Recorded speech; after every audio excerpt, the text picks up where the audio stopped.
of studies. One thing is, yesterday was Thursday, wasn't it? Jeanette and I ordinarily have all kinds of work to do. We're constantly busy. When we go to the Y and people sit around a big round table and talk, we stay a little while sometimes and leave. Sometimes we leave and sit down. And they wonder why we have to go, but we have a lot to do. But Jeanette says, this is Thursday, this is play day. And so yesterday was play day.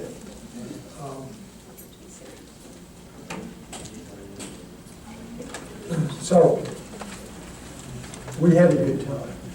I really enjoyed yesterday. Another thing I'd like to say is that I have thoroughly enjoyed all of you. I can't remember names. I just picked up a name tag a minute ago and looked at it. And Carol, I still can't remember your last name. At least I didn't call you Georgette. It's been so good. I've seen former students, some that I haven't seen in years, some I saw 2 years ago.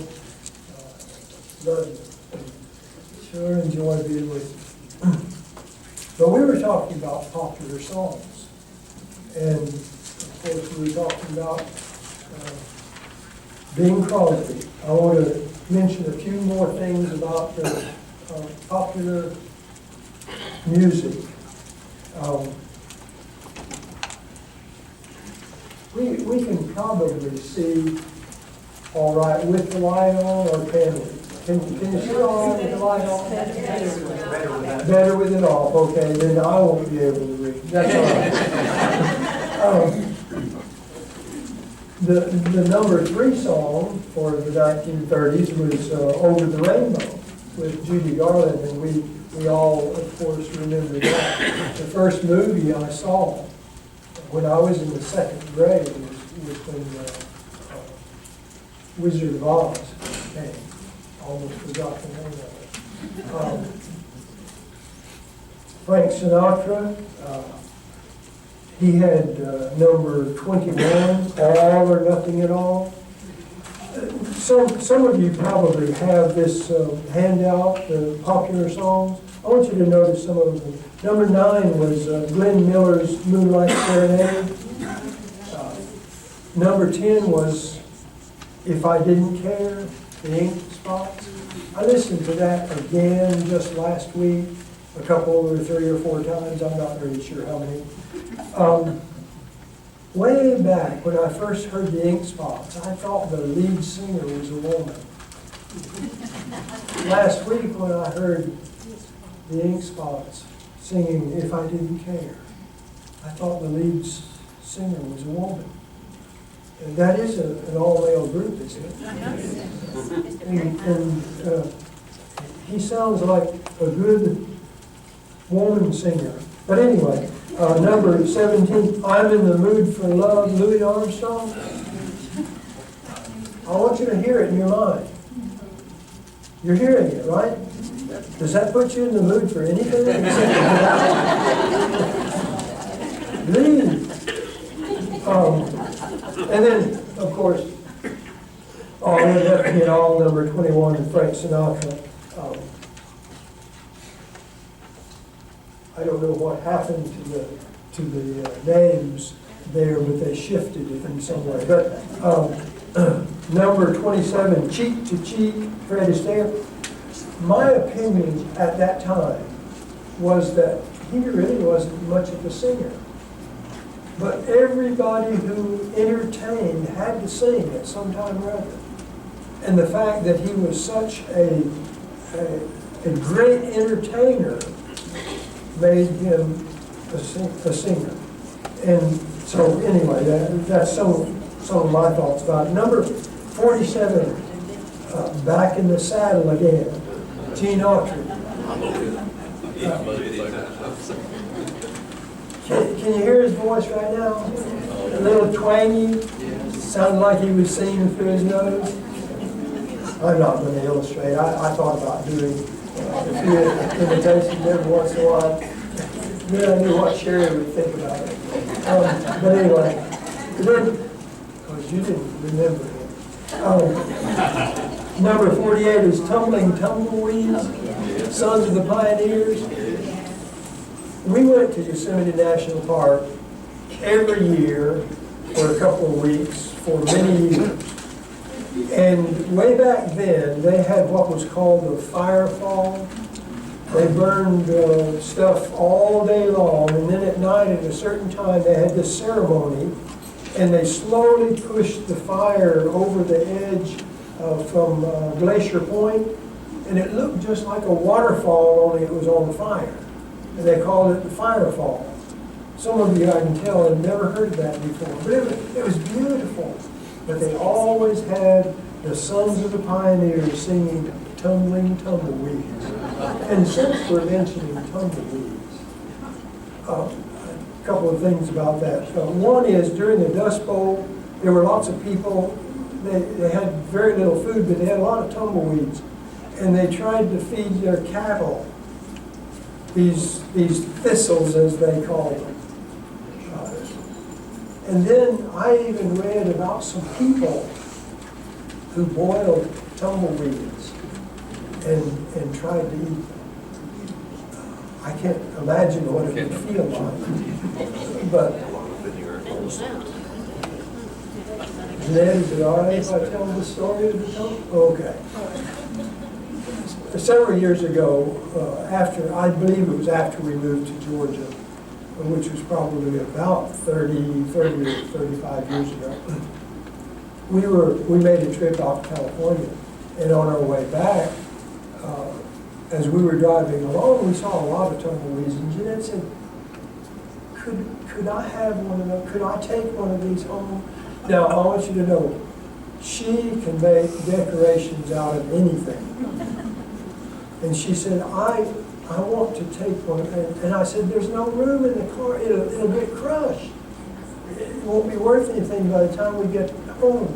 And she said, I'll hold it in my lap. Now, do you know how far it is from Arizona to Georgia? And how many days it takes us? But anyway, she held it in her lap, got home, and spray, paint, and we had a beautiful, decorative tumbleweed for years.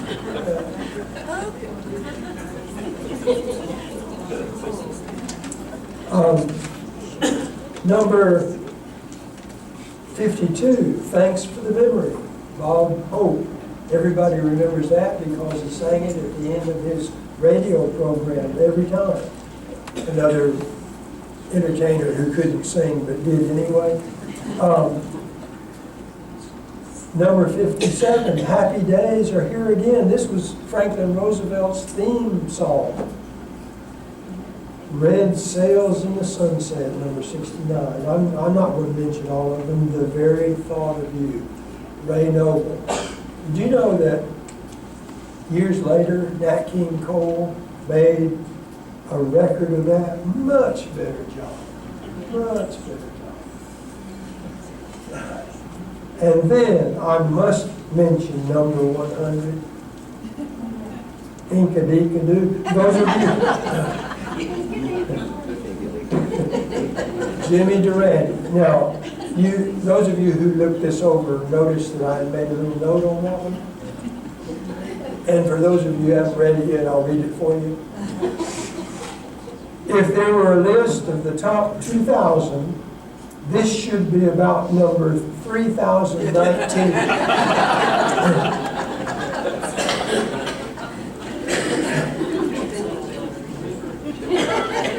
I love music. I love to think about it. I listen to it all the time. In July 1936, a 9-year-old boy by the name of Anthony Benedetto sang at an assembly in which Franklin Roosevelt was the speaker. Later he was called Tony Bennett.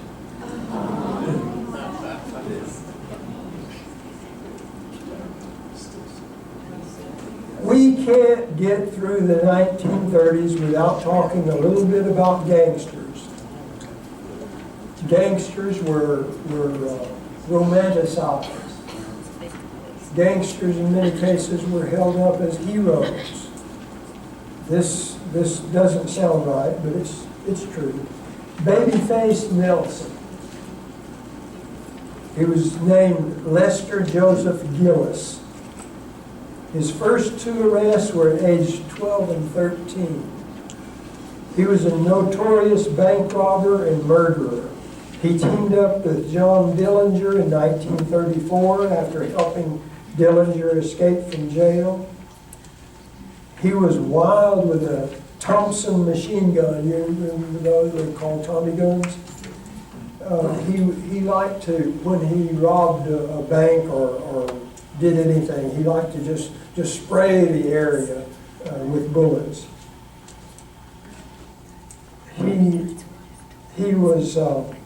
It was rumored that he had killed more FBI agents than any man in history. He was shot and killed by FBI agents on November 27, 1934, at the age of 25. In the shootout, 2 FBI agents were killed. The best known and most notorious gangster was John Dillinger. His gang robbed 24 banks. I don't like to believe things unless I get them verified. I tried to verify everything that we've been listening to this week. I found that he actually robbed 12 banks. Now, he probably robbed more, but they simply were not recorded in some way. Of the 12 confirmed banks that he robbed, it totaled $318,392. That doesn't sound like very much, but in the 1930s, you can imagine. His gang robbed 4 police stations. They needed guns, they needed ammunition, and they needed bulletproof vests. And it was rumored that he was not a killer, that he never killed anyone. And I don't think that can be verified one way or the other. But his gang killed at least 13 police officers. FBI considered him public enemy number 1, but the press loved him. People often helped him, made it very difficult for them to bring him to justice. He escaped from jail twice with the aid of good, honest, upstanding citizens. He was shot at the age of 31 after coming out of a theater in which he saw a Clark Gable gangster movie.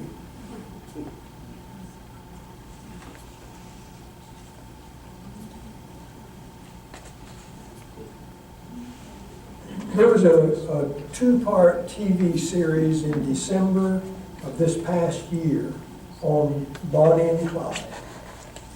Bonnie Parker and Clyde Barrow. Between 1931 and 1934, they went on a crime spree throughout Arkansas, Kansas, Missouri, Oklahoma, Louisiana, and Texas. They were robbing banks, they robbed service stations, they robbed small stores, they probably even robbed the little old lady on the street corner if they got a chance. But anyway, they robbed anybody and everybody they could. They were responsible for the deaths of 9 police officers and many civilians. They were ambushed in Louisiana by Texas Ranger Frank Hamer. There was one time in the TV series where Clyde met Frank Hamer and called him Mr. Hammer. Did any of you see that series? I only saw a small part of it, but I saw that part. But anyway, Frank Hamer and 5 others ambushed these two and shot them.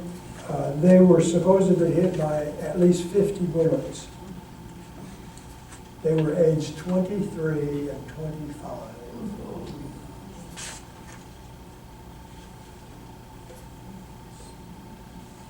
Machine Gun Kelly was actually named George Celino Barnes. But to protect his family, he changed it to George R. Kelly. He was from a wealthy, well-educated family. They sent him to Mississippi State University. It was Mississippi State College at the time. But he was expelled for demerits and low grades. His highest grade at Mississippi State, by the way, that's where I got my PhD. So that makes me famous. His highest grade was a C+ in personal hygiene. I don't remember my grade when I was there. He was not a killer, but his wife bought him a machine gun and is responsible for his nickname, Machine Gun Kelly. He was arrested in 1933, spent 17 years in Alcatraz, was called Pop Gun Kelly because he was such a model prisoner. He spent his last 3 years in Leavenworth. He was the only gangster not killed by police officers. There was also a lot of corruption in the police, a lot of corruption in politics, but those who kept records said there were significant improvements in law enforcement during the 1930s. We constantly come across headlines, and I don't usually read the article. I have never read the Elberton Star, but on May the 7th of this year, of this month actually, May the 7th, one big headline on page 1 said, "Former deputy indicted." And I remember reading a lot of these, but I have many good friends who are police officers. And one that I didn't know, in the county next to us just this past Wednesday, was killed in an automobile accident. I didn't say it wasn't an accident, actually. He was chasing a lawbreaker, and a big truck ran him off the road and hit a tree and was killed. Police officers have a terribly hard job to do, and we need to show them all the respect that we can, even though there is a lot of corruption, not only in the police, but also in politics. Sports in the 1930s, everybody remembers the name Bobby Jones. The Depression was very hard on sports, but the 1920s were the golden age of sports. Bobby Jones ended this golden age with his retirement in 1930 at the age of 28.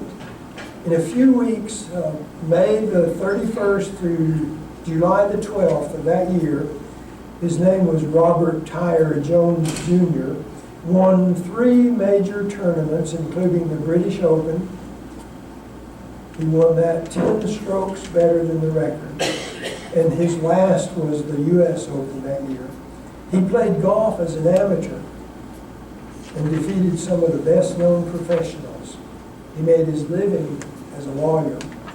After retiring, he earned money from golf as an instructor and an equipment designer. He founded and helped design the Augusta National Golf Club and helped found the Masters Tournament. Big name in golf.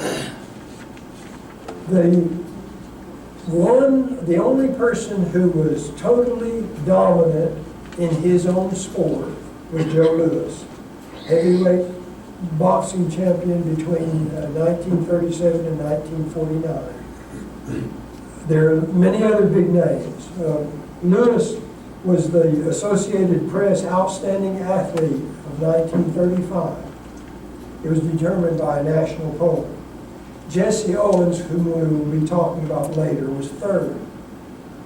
Before Joe Louis became champion, the big surprise was James J. Braddock.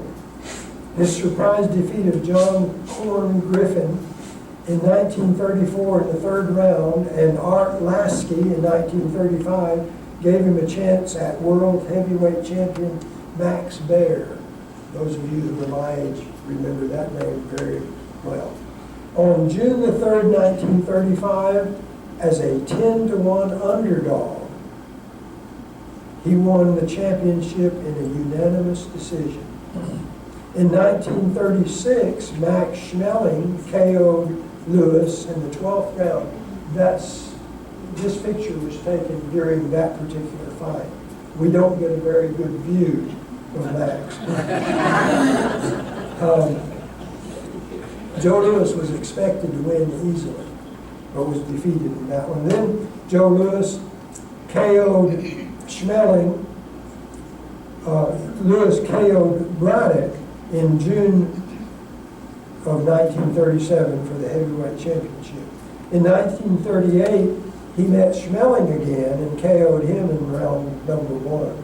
Joe Louis successfully defended his title 25 times, 20 of them by knockouts, 3 times in 1938, which was a record of number of times of defending one's championship. He retired at age 35. Boxing was so popular during the 1930s that it helped to increase the sale of radios. And of course, someone mentioned a little bit earlier that it was so realistic as you listened to these things on, that you could actually hear the smack, smack, and so on as they hit each other. By the way, I'm non-violent. I don't even hit myself.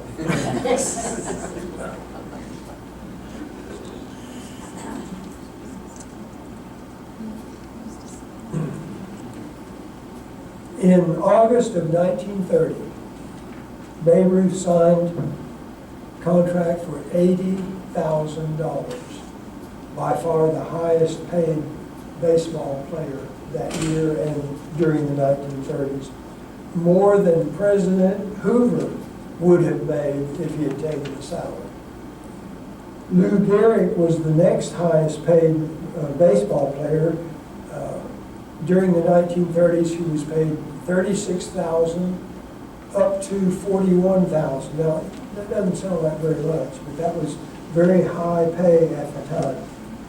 Holdouts were not looked at favorably by the press. The best known holdout was Joe DiMaggio in 1938, and he got a very bad press. A little almost personal note on that. I had a coach in high school who signed with the Yankees the same year that Joe DiMaggio did. He signed in the spring. He was to report in the fall, and he had an automobile accident. He was a pitcher, cut off the end of this finger in his pitching hand. That ended his career. But as a coach, he pitched in order for the players to have batting practice. He had a wicked curve even then. But anyway, that's extra. You don't have to pay for that either.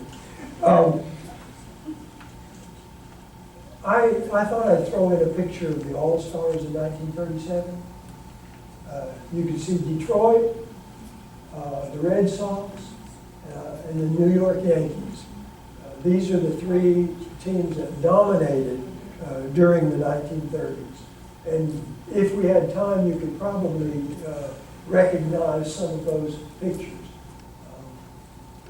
Some of those faces, maybe I should say. Now, Here's a name that you should always remember. Baseball Commissioner Judge Kennesaw Mountain Landis took a $10,000 pay cut during the 1930s. He was the first baseball commissioner, 1921 to 1944. He died in 1944 at the age of 78. His father, Abraham Landis, was severely wounded in the Battle of Kennesaw Mountain, Georgia, during the Civil War. How many of you remember Kennesaw Mountain, Georgia? Now, you need to study geography and learn about all of it. But anyway, this Abraham Landis already had 5 children when he was in the Civil War, went back home, and Kennesaw Mountain was his 6th child. Can you imagine naming your son Kennesaw Mountain because you were wounded in a battle? Anyway, they had 7 children altogether. As commissioner, he used his power completely. Oh, by the way, this picture with Hank Greenberg, some of the baseball fans will remember that. But he used his authority completely. There were many people that he banned for a certain period of time because of actions. In 1922, he banned Babe Ruth and Bob Musial of the Yankees for 40 games because of their misbehavior. Even before he was elected as a baseball commissioner, he was a big baseball fan, started in his teens. He lived in Chicago, and he attended every White Sox game and every Cubs game that he could during all that time.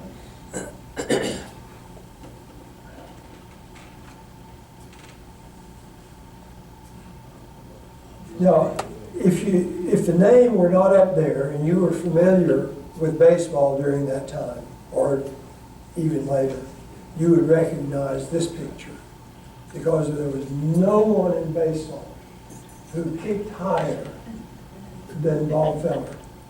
Bob Feller became a professional at age 17. In his first game in 1936, he struck out 15 batters. He pitched his first no-hitter at the age of 21. If I remember correctly, he pitched 3 no-hitters altogether, because I remember well up in years, he pitched, I guess, until age 40 or so, maybe 42. But I remember seeing a picture of him holding 3 baseballs, which illustrated the 3 no-hitters that he pitched. Lou Gehrig was honored on July the 4th, 1939, and he said, "I am the luckiest man alive." And very shortly after that, he died at the age of 37.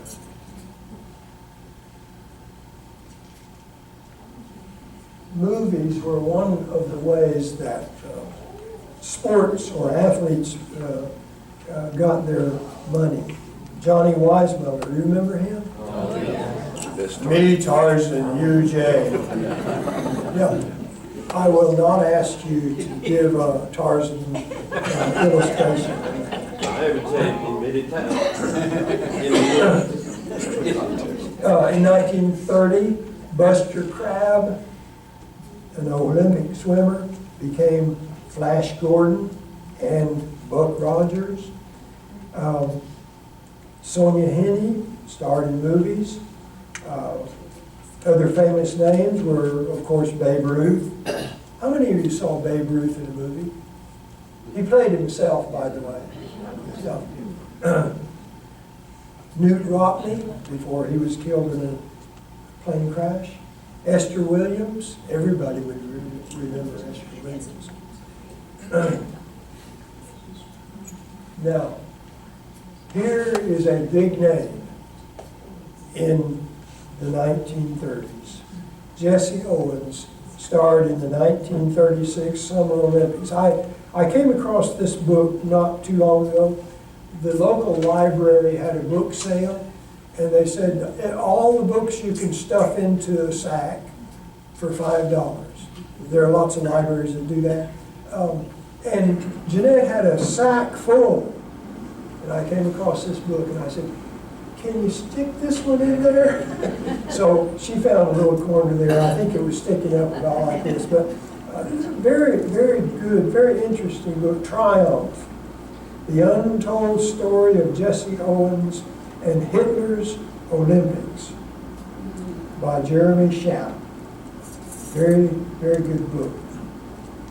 There had been a long discussion in 1936 as to whether or not the United States ought to take part in the 1936 Olympics because of Nazism, because of Hitler.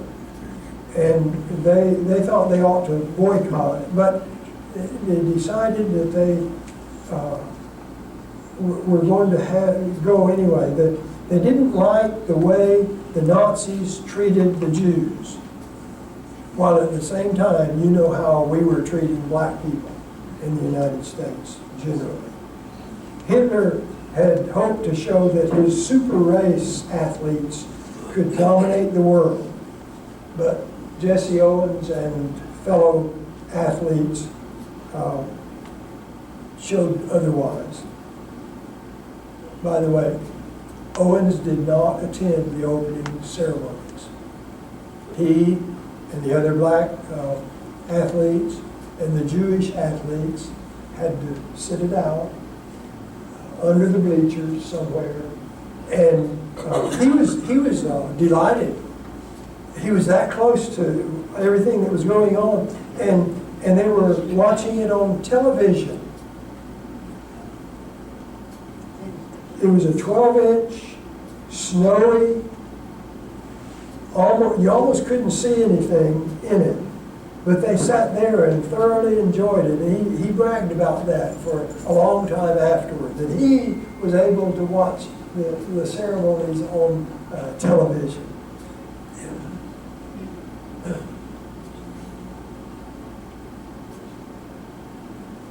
He won 4 gold medals.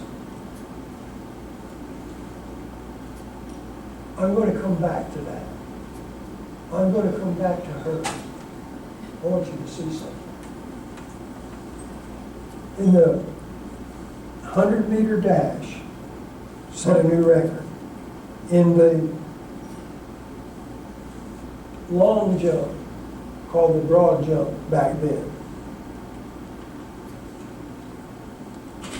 the 200-meter sprint, I wasn't able to find a picture of him running in that one, but in receiving the medal.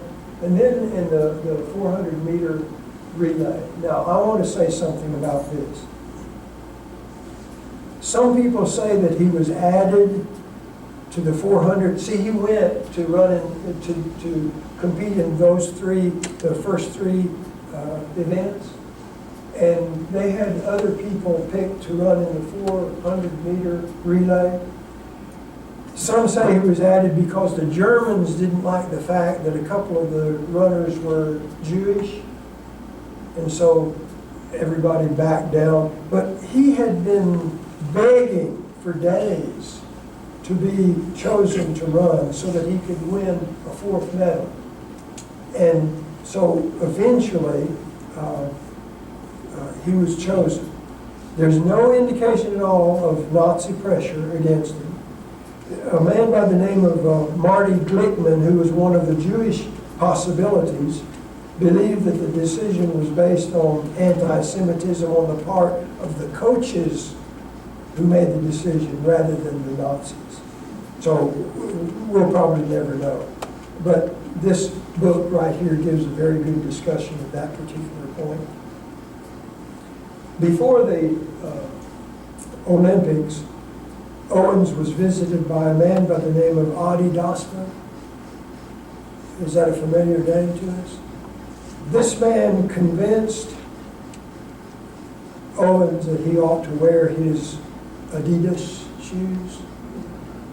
And so he was the first black athlete to sign a sponsorship. During the Olympics, Charles Lindbergh was impressed by the Berlin facilities there, and he was awed by the Nazi Air Force. And we find, well, I'll not say any more about Lindbergh. Riders in the 1936 Olympics included Grantland Rice, William L. Shearer, and Westbrook Pegler. Those are names that should be familiar with anybody who is older than 76.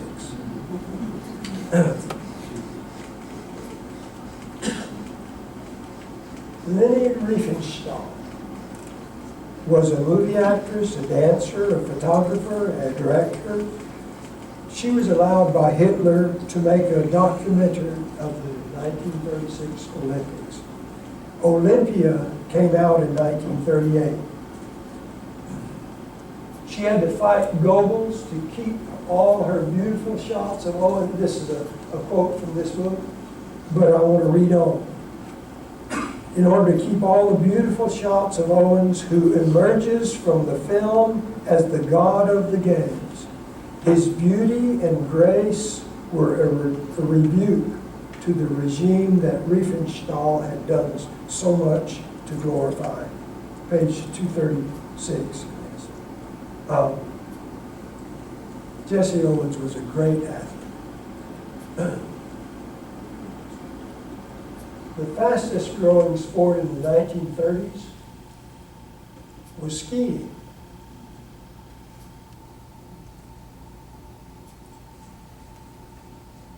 It flourished during the Depression in spite of the lack of money. Of course, you have to have the equipment in order to do it. In 1936, Averill Harriman built the first U.S. ski resort in Sun Valley. Ski schools were started, and there were many, many people who decided that they wanted to ski, and guess what? There were many, many accidents. I remember in the late 1940s, when I was in high school, a bunch of people decided they were going to go up. We lived in San Joaquin Valley, only probably 35 to 40 miles from the nearest place where it snowed, and there were lots of them that wanted to go skiing. I remember a group that went, and when they came back, one of them had a leg in the cast. Very dangerous sport, I think. Now, bread lines and soup kitchens. This is something that is very important during that time. By the time Roosevelt was inaugurated in March 1933, the unemployment rate was almost 25%. It never fell below 14.3% until we got into World War II. One man walked around with a sign on his back: I have 3 trades, I speak 3 languages, fought for 3 years, have 3 children, and no work for 3 months, but I only want 1 job. I think that was a good sign. Many, many previously well-to-do men sold apples at 5 cents each. Now, take a look at it. Apple seller. You notice what he's wearing? He's fully dressed as he was earlier as a businessman.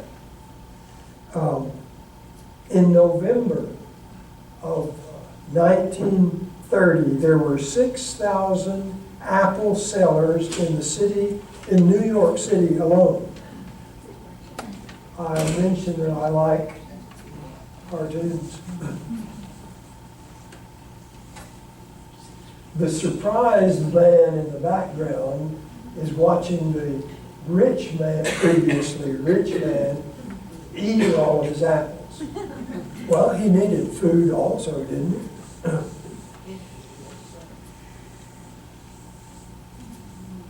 That famous picture again.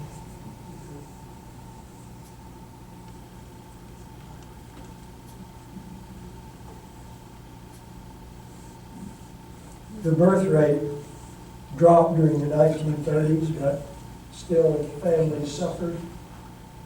One of the most pathetic pictures I have ever seen is the picture of the three girls.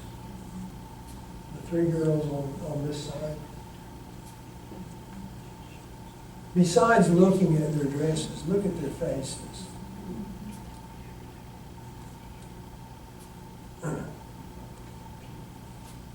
During Hoover's term, incomes dropped 35%. Many people relied on relatives. They didn't want to seek government help. The stress caused some families to completely fall apart. Some men, not able to support their families, simply walked away. By 1940, there were 1.5 million women who had been abandoned by their husbands. Many women left their homes to work outside of the home for the first time in their lives. They had no choice. Many of them, their husbands had simply walked away. Some of them sent back money when they could get it, but most of them didn't. Black women especially found it easier than their husbands to find work as domestic servants, as clerks, as textile workers. As a result of their new role, women gained more decision-making power in their families. In fact, in many families, they were the only decision-making person.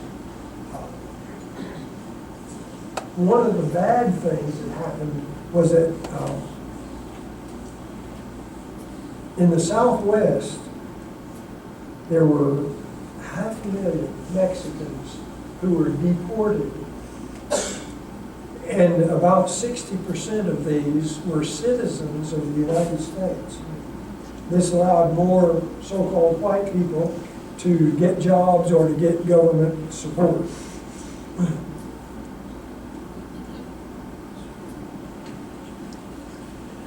Much of the relief came from bread lines, soup kitchens, and so forth. Mostly they were operated by churches, some other charitable organizations. It took a lot of courage for these men to accept help. I can just imagine, because they did not want to accept charity in the first place. Can you imagine how they felt when they knew that someone was taking their picture here? You can almost see the embarrassment on their faces.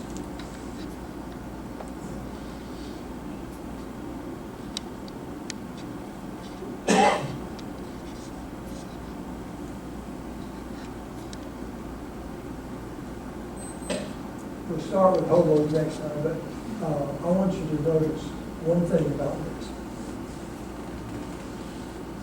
Have you noticed what these people wore as they were seeking help? Always.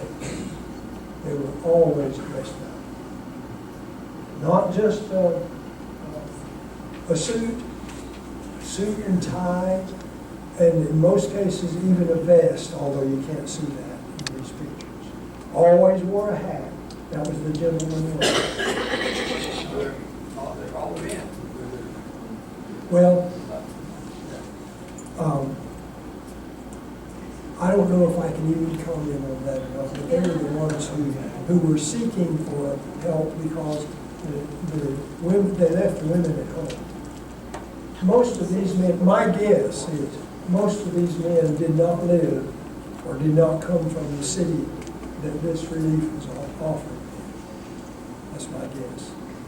We're going to have a brief intermission, and we'll come back, and I want you to see some hobos, some real ones, not fake ones. Thank you. Good afternoon. Oh, you mean you haven't had lunch yet? I guess we'll have that a little later.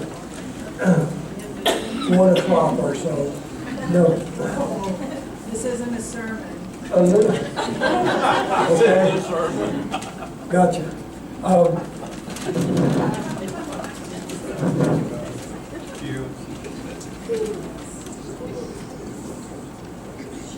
That was a family joke.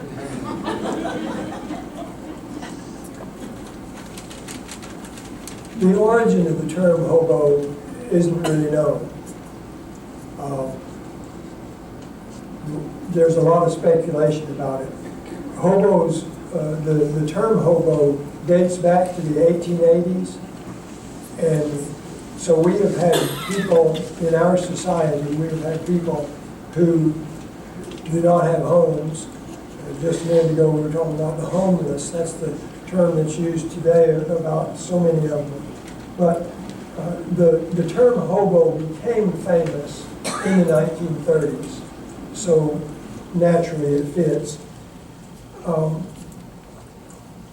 By 1933, January of 1933, there were at least 1 million men and some children who were just roaming all over the United States, who would be classified in most cases as hobos. They were on the move. Can you imagine the psychological effect that it would have upon a man who believed that he should be supporting his family, but he found himself in a situation in which he could not, and felt that in order to spare his family, he needed to leave home? I can't imagine that, but that's quite a feeling of inadequacy. I need to be doing this, but I can't. Some of us teachers usually felt that way. But behavior changed as a result. I remember reading about in Chicago, behind a restaurant, they rolled out a barrel of garbage, and someone counted 50 men fighting over that one barrel of garbage. That's the bad side of it. Now I want us to look at some terminology. Hobos were looking for work so that they could support themselves, so that they could have something to eat. That's what a hobo is. A tramp is one who traveled from place to place looking for handouts, rather than looking for work, looking for handout. Bums were men who more or less stayed in one place, but always wanted handouts. They didn't want to work, they didn't want to do anything except receive. Those were the bums. There's also the term migratory worker, which sometimes comes into any study of the period of time. A migratory worker usually had his own transportation, such as it was, went regularly from one place to another to work, picking cotton one place, then picking fruit another place, then coming back to the previous place the next year, picking cotton, and then moving on and so forth. For hobos, life was dangerous. This picture is taken when the train was moving. And this is the way many of the hobos got on board the train. run along beside, and you notice both of these are getting on at the same time. Calls for a little bit of cooperation here.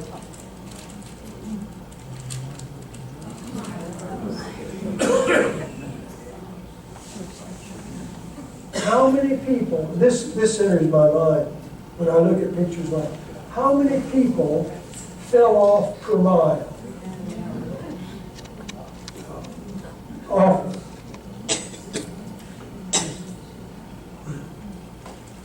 Besides the fact that the train crew were hostile against the hobos, there were security men called bulls who were hired to make sure the hobos didn't get on the train. I think somebody failed here. But, besides that, the travel was dangerous. Starvation, of course. They could freeze in cold weather. Or they might even be trapped in a boxcar and pound and pound and pound, and nobody ever hear them, and eventually die. A very dangerous thing. Sometimes they carried a brindle. This is one of the most famous pictures of hobos. These two men have just been removed from a train. You can see their downtrodden look.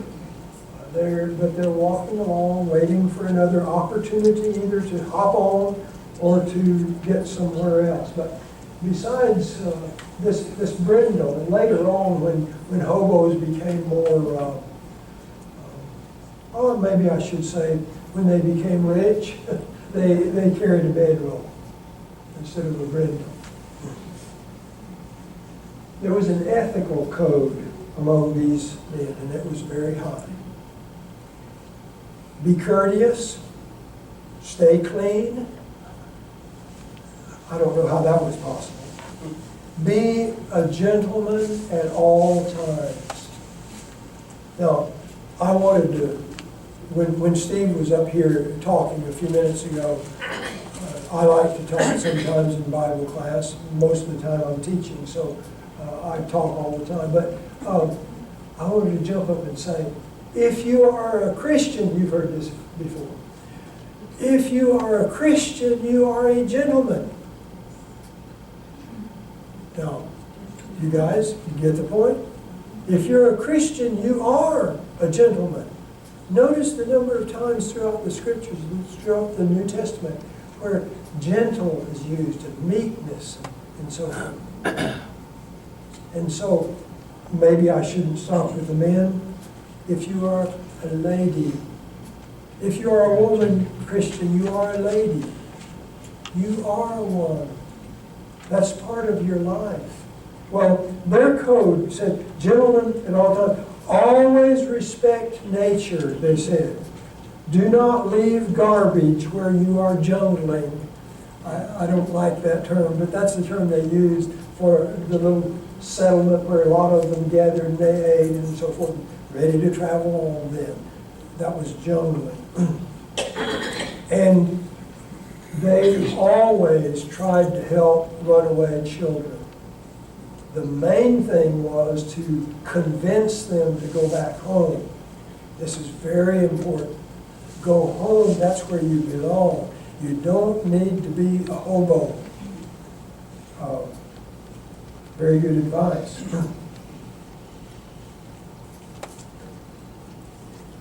Some tolerated them because they sympathized with their way of life. Some railroads even attached empty cars so that they could climb in and ride. Many families fed the wandering hobos, and these are some of the signs that they left. Now you can see why on the quilt I only made a certain number. I had planned probably 10 or more, but I could not stylize some of them into the quilt. And so here are a number of them. And naturally, the one I see right now, they made a cross, not just an equal cross, but a cross and to illustrate this is where religious people live. And of course, religious people are not going to turn you away. Hobos have been romanticized through the years. Jack London became a hobo for a while. He called them Knights of the Road. Tennessee Ernie Ford recorded King of the Road. When I was a teenager, I had a younger brother and a younger sister, and one of our favorite times, you know, we didn't have television, we didn't have these little things that you could get in front of your face and punch with your thumbs. I don't know what those are called, anyway, those little things. We would usually curl up on the couch or maybe even crawl in the bed, and I would tell them stories in which the three of us were hobos. And whatever came to my mind, I just told them, on and on, until finally they went to sleep or I went to sleep. Now looking back on it, I wonder, maybe we weren't hobos. Maybe we were tramps. Maybe we were just bums. I don't know. But that's part of my personal memories concerning hobos. A little bit of fashion here. The attention was given in the 1930s to the shoulder. And many of you recognize here this is a simplicity pattern. Only 15 cents. Do you long for the good old days? Both men and women had shoulder pads for some reason. I don't know what it is, but some were called butterfly sleeves. Some were called banjo sleeves. That's for the women, of course. In men's wear, full pants, high waist. Sometimes the waist would come up to here, just below the rib cage. And that's always looked funny to me. And they wore vest sweaters in addition to their three-piece suits. For sportswear, they wore casual trousers rather than the 1920s knickerbockers. Hats were mandatory for men. Most common was the fedora. Let's see. That's a pretty good looking hat right there. Many of them wore golf hats, or at least that's what some people call them. That thing that I wear around here when I'm outside is one kind that they wore all the time. With women's clothing, the hemlines drop. Now, I want you to see this dress right here in a different color. Have any of you seen that recently? You recognize that, didn't you? That's the picture that Jeanette saw and said, I'm going to wear that one to RoundUp. And she made it herself. But let's see. Did she have a 15-cent pattern? No, she had a 0-cent pattern.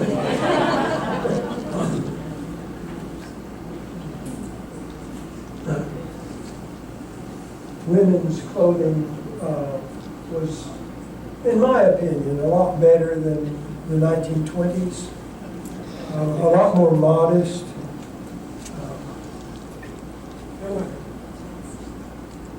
Elegant. Yes, elegant.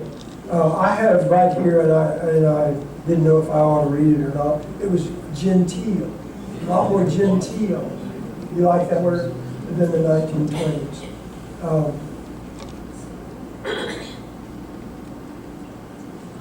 This is also from the Montgomery Ward catalog. You notice, notice the prices. And then, of course, the play clothes. Today we call play clothes for children, but adults have play clothes also.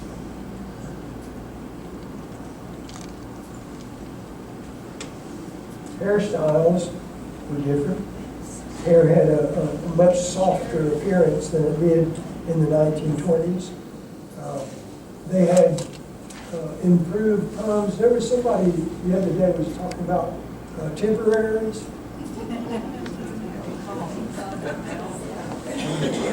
Was that Bob? Leave it to Bob.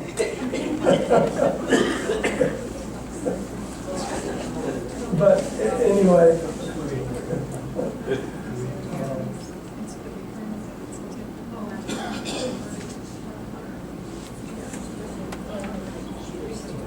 I think these are such good pictures.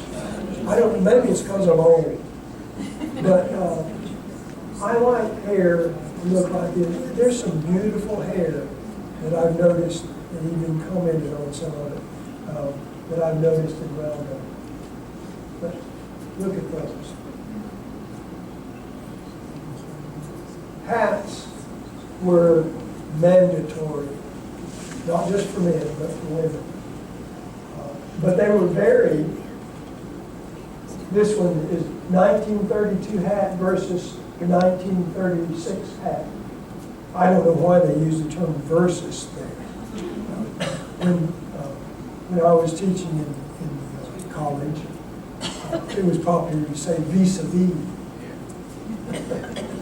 So the 1932 hat vis-a-vis the 1936 hat. And you notice a difference, but they still were tilted to one side. And that's one of the things that I think was stylish at the time. I'm going to read here some of the beret, pillbox, brimmed hat, of course we see that in the 1936, the cloche, which is the pink one over there. These all became popular during the 1930s.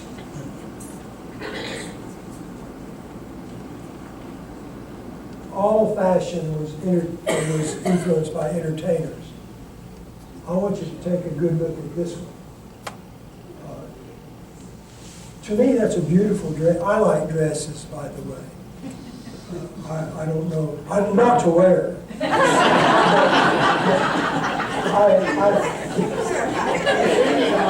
I like to see them.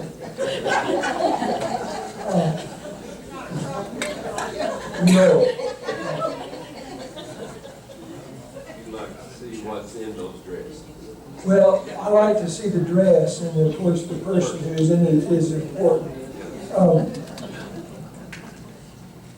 But fashion was influenced by entertainers just like any other time, all the time. Men like Fred Astaire, especially. He was the fashion leader of the day. This is Carol Lombard. Her name was Jane Alice Peters. She was married to Clark Gable the last 3 years of her life. She was only 33 when she died in an airplane crash. Clark Gable, of course, was devastated, and it had a great effect,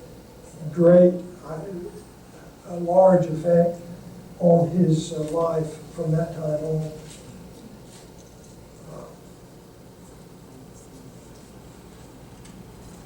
You know who this is? Archibald Alexander Leach. You can see why some movie actors changed their names. And Joan Crawford was one of the leading fashion experts at the time. Now, an ironic thing about this, about fashion, is that in spite of the Depression, a change in fashion became so important for men. It had already become important for women in the 20s, but it became important for the men. They're not going to wear last year's fashions for anything. No. I believe in wearing things until they wear out. You can probably tell. So anyway, this is a little bit about fashion during that time. I want to say just a little bit about literature during the 1930s. Frederick Lewis Allen was the one who wrote the book Only Yesterday about the 1920s, Since Yesterday about the 1930s. I required Only Yesterday when I was teaching here as a textbook one year or 2 years, but as required reading in some other times. Allen was the editor of Harper's Magazine, and the Atlantic Monthly, and The Century. And the books that he wrote were primarily what we would call popular history. They were not scholarly works. And of course, I remember at Mississippi State University, the teachers were so set on your reading only scholarly works.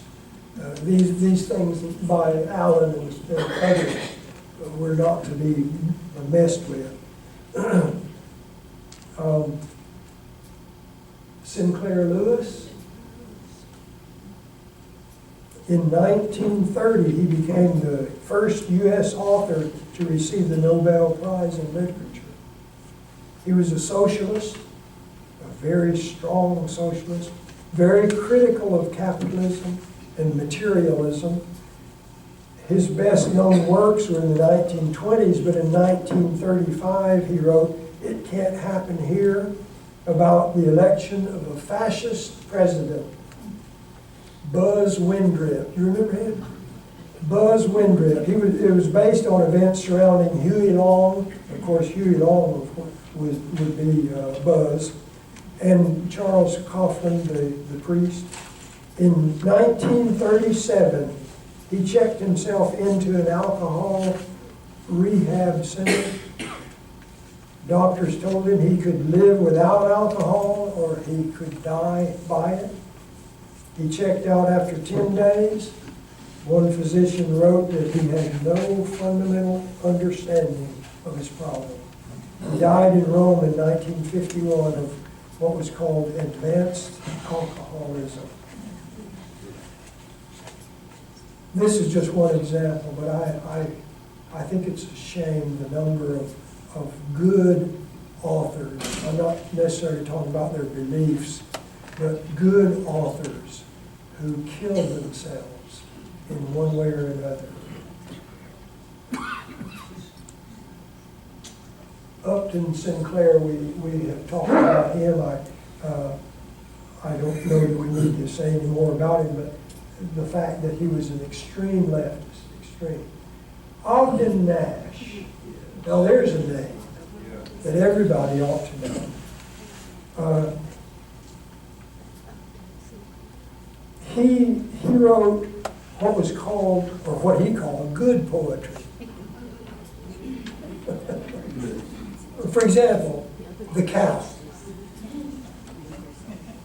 The cow is of the bovine ilk. One end is moo, the other milk. I enjoyed reading his. The New York Times said his droll verse with its unconventional rhymes made him the country's best-known producer of humorous poetry. His first book was published, book of verse was published in 1931, the same year he married, followed by 13 more books, that is, not one, until 1972. The last was published after his death. But I was most interested in his, forget that. Dr. Scott? Yes. One of the poems he wrote was, "I think that I shall never see a billboard lovely as a tree." In fact, unless the billboards fall, I'll never see a tree at all. And one that dealt with the times. In 1938, some of you might remember that Japan was taking over most of Asia, advancing from one to another, took over the Philippines eventually. He wrote a poem titled "The Japanese," and just to make sure that you understand some of the things that are said in this poem, I want to say that the Japanese, no matter what they did, were very proper, always the gentleman. I frown when I say that. Anyway, how courteous is the Japanese. He always says, "Excuse it, please." He climbs into his neighbor's garden and smiles and says, "I beg your pardon." He bows and grins a friendly grin and calls his hungry family in. He grins and bows a friendly bow. "So sorry, this my garden now." I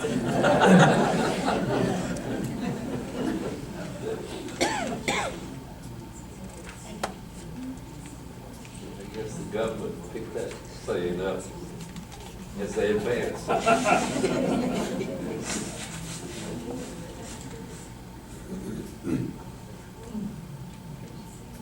Now this is what he looked like when he was writing that poem, "The Japanese," and the cow also. But this is what he looked like in later years. And some of us remember this later picture of Ogden Nash. Now, did everyone suffer during the Depression? I'm going to take a little look at statistics. By the way, this is a picture that we've already seen. So we'll take a look at poverty a little bit. Unemployment. In 1930, it was 8.7%. Sounds like pretty close to today's figures.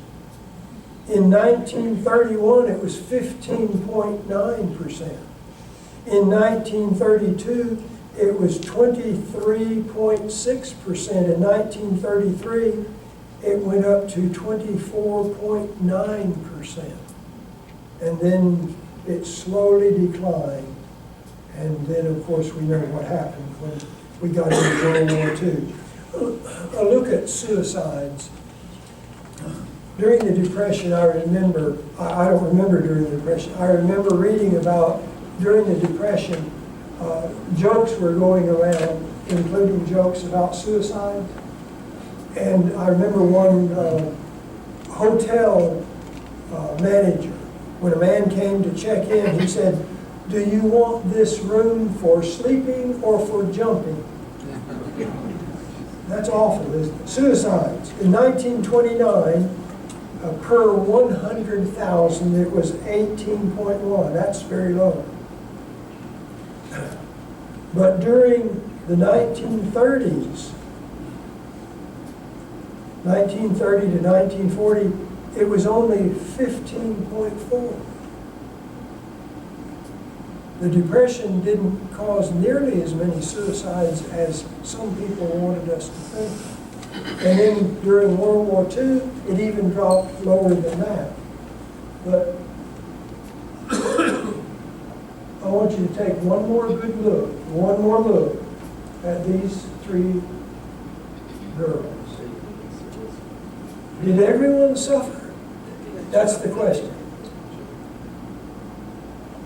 John D. Rockefeller Sr.,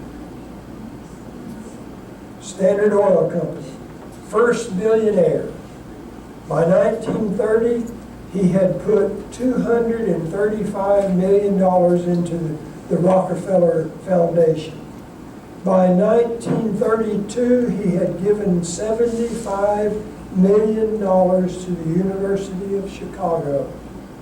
When he died in 1936, his estate was only worth $26.4 million. Poor man. Henry Ford. In 1936, he and Edsel established the Ford Foundation, which became the largest philanthropic endeavor in the world. Later, of course, to be topped by Bill Gates and then by others. In 1938, he had a stroke, and this shows his modest grave. Herbert Hoover, with no secret, this is a picture with Amelia Earhart, the lady who landed in York, Nebraska in 1931. But with no secret service at that time, he and his wife took many trips by themselves. They enjoyed the outdoors. Living in California, they drove to the west, the coast range of mountains, enjoyed hiking in the mountains there. They went to the Sierra Nevada mountains where there are parks, national parks, and went hiking there. No problems at all. Didn't have to worry about Secret Service. Walt Disney. In 1938, he was working on some people that he called the Seven Dwarfs. And so in 1937, though, is when December of 1937, he brought out Snow White and the Seven Dwarfs. Brought it out just in time for Christmas. Some people say it was in January of 1938. But it earned over $8 million that year. Now that, somebody says that's the same as $132 million today. I don't know if it is. It started the golden age of animation. It was the first full-length animated production, 83 minutes, in color and in sound. When the movie came out, Westbrook Pegler called it the happiest thing that has happened in this world since the armistice. Of course, that goes all the way back to 1918. Most of the 1930s movies were the happily ever after kind. I still like that kind. I don't like the kind that had the wrong endings. Over $3 million worth of Disney toys were sold in 1938 when the U.S. was deep in depression.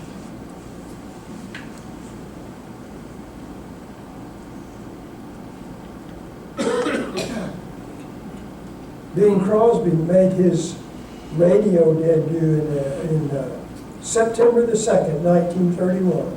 Became a hit all over the world. In Germany, they call him Der Bingo.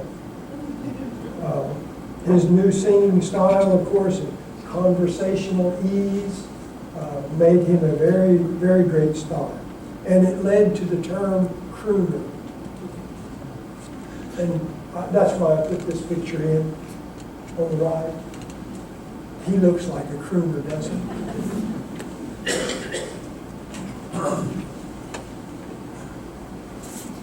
Leading up to World War II, the general attitude in the United States was one of neutrality. We do not want to commit to anyone. And so I'm going to show you a few pictures here that will illustrate the point, and I'm not going to talk about the different laws that were passed during that time. Gerald Nye was the head of the Nye Committee, which held hearings concerning neutrality. And he, of course, was an isolationist himself. Eventually, the United States came up with a cash and carry plan, That's the idea well, the law stated that they must come and pick up the materials and pay cash for them then. And then any nation could do that. In other words, we were not going to help England or France or Russia or Germany or Italy, both sides. We were not going to do that. There was a strong movement against having ROTC classes in the schools because this is preparing these young men to go to war, and we don't want war. This was the general attitude.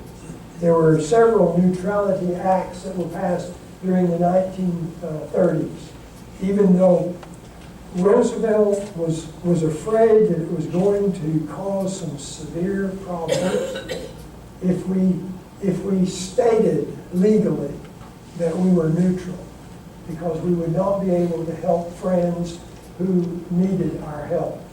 And I wanted Dr. Seuss to have the last say. And can you see that picture all right? Yeah. Relax, Sam. I assure you the express turns off right here. And he has the little track and the Nazi symbol in front of the train. That's a powerful picture. If you noticed in the literature handout, there were a couple of Dr. Seuss books. Did you know that Dr. Seuss wrote adult books? He wrote those children's books. To think that I saw it on Mulberry Street. I think that was the first one that he wrote. But he wrote that adult book, let's see.